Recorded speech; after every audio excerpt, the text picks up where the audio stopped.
Dear friends, ये video हम steel import monitoring management system SIMS मतलब स्टील इंपोर्ट मॉनिटरिंग सिस्टम जो DGFT के अंदर ये मॉड्यूल है,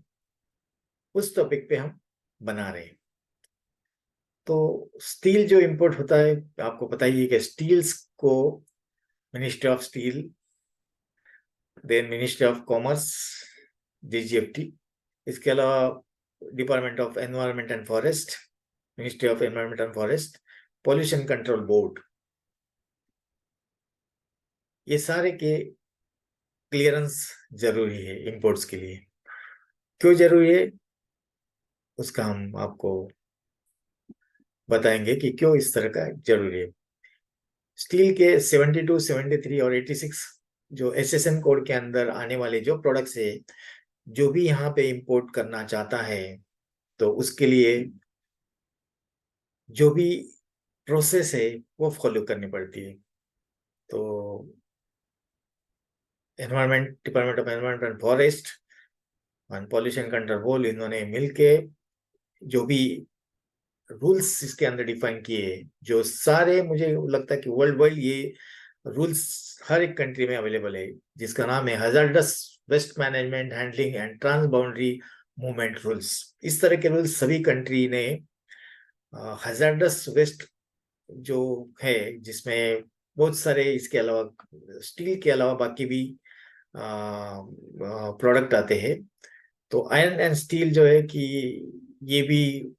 इसका हैंडलिंग जो है हर एक कंट्री के अंदर, ये hazardous waste management handling and transboundary movement rules के अंदर आते हैं। इसीलिए इनको रेस्ट मतलब that was not from restricted commodity. ये restricted commodity open general licence में आते हैं, लेकिन इनको मूवमेंट जो इनका इंपोर्ट आप फ्रीली कर सकते हैं, लेकिन इनका जो मूवमेंट है कंट्री के अंदर का, वो मॉनिटर करना है। आप जो इंपोर्ट कर रहे हैं वो कौन सी कैटेगरी में आती है, उसका किस तरह का क्लासिफिकेशन है, और वो हमारे कंट्री में क्या इम्पैक्ट ला सकता है स्टील मॉनिटरिंग। इसी के लिए जो भी है ये सारी चीज डिसाइड की, क्योंकि बहुत सारे कंट्रीज से इस तरह के जो कि हैजार्डस प्रोडक्ट्स दूसरे कंट्री में एक्सपोर्ट करके उस कंट्री की जो उस प्रोडक्ट की प्राइस है, ये डिस्टर्ब करने की बहुत सारी कंट्री की थोड़ी टैक्टिकल वेज होते हैं। तो उस समय में एंटी डंपिंग ड्यूटी लगाने की गवर्नमेंट की जो है कि नॉट फॉर प्रोटेक्टिंग डोमेस्टिक ये इंडस्ट्रीज, पर to have the fair price into the market. क्योंकि ये डंपिंग करना चाहते हैं, तो डंपिंग करके बाद में सेल करना चाहेंगे, तो इसको एंटी डंपिंग ड्यूटी लगा के डंपिंग से बचना पड़ता है गवर्नमेंट को। फिर गवर्नमेंट को और एक मेजर लेना पड़ता है, क्योंकि आयरन और स्टील के स्क्रैप भी हम लोग मंगाते हैं। तो ये सारे जो हैजर्डस स्क्रैप है, ये सर्टन पोर्ट को रेस्ट्रिक्ट करने पड़ते हैं, तो एक सर्टन पोर्ट पे ही आप उसको इंपोर्ट कर सकते हैं। तो ये सारी गवर्नमेंट ने, मिनिस्ट्री ऑफ ट्रेड ने DGFT के द्वारा सब रेस्ट्रिक्शंस, ये जो है इंपोर्ट्स के रेस्ट्रिक्शंस डाल के रखे हैं। मतलब इंपोर्ट करते समय फिजिकल मूवमेंट के लिए इंस्ट्रक्शन डाल के रखे हैं। तो कुछ चीज जो है कि इसमें और आपको फुलफिल करनी पड़ती है, कि जैसे वहाँ के जो भी एक्रेडिटेड लैब्स है, उनके reports before importing, accredited labs के रिपोर्ट चाहिए, सर्टिफिकेट ऑफ ओरिजिन प्रॉपर चाहिए, प्री शिपमेंट इंस्पेक्शन सर्टिफिकेट भी वहाँ के एक्रेडिटेड जो इंस्पेक्शन एजेंसी उनसे चाहिए। सारे प्रॉपर डॉक्यूमेंट जो है कि वो जो प्रोडक्ट है उसके रिलेटेड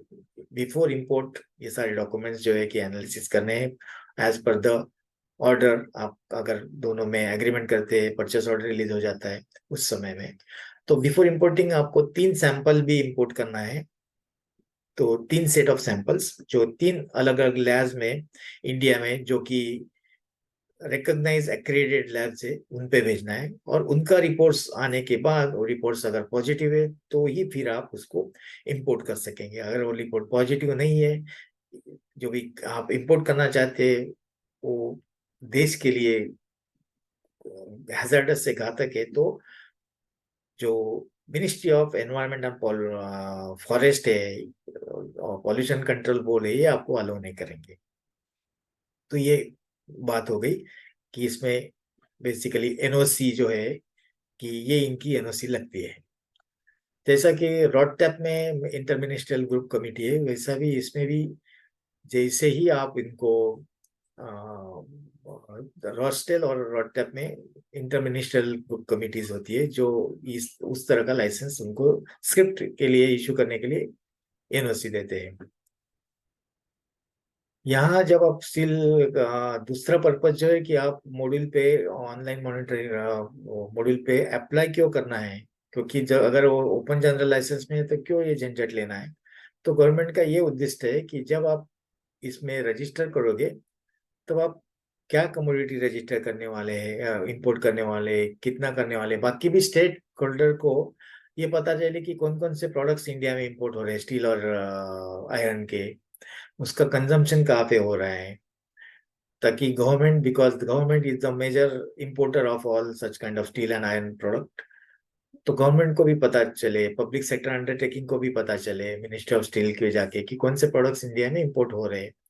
और उसका वैल्यू क्या है। स्टैटिस्टिकल डेटा जो जो जहाँ लगता है उनको भी ये डेटा अवेलेबल हो जाए। स्टील अगर इंपोर्ट हो रहा है तो कोल कोल के जो इंपोर्ट होने का जो रिलेशन है, दोनों में रिलेशन है,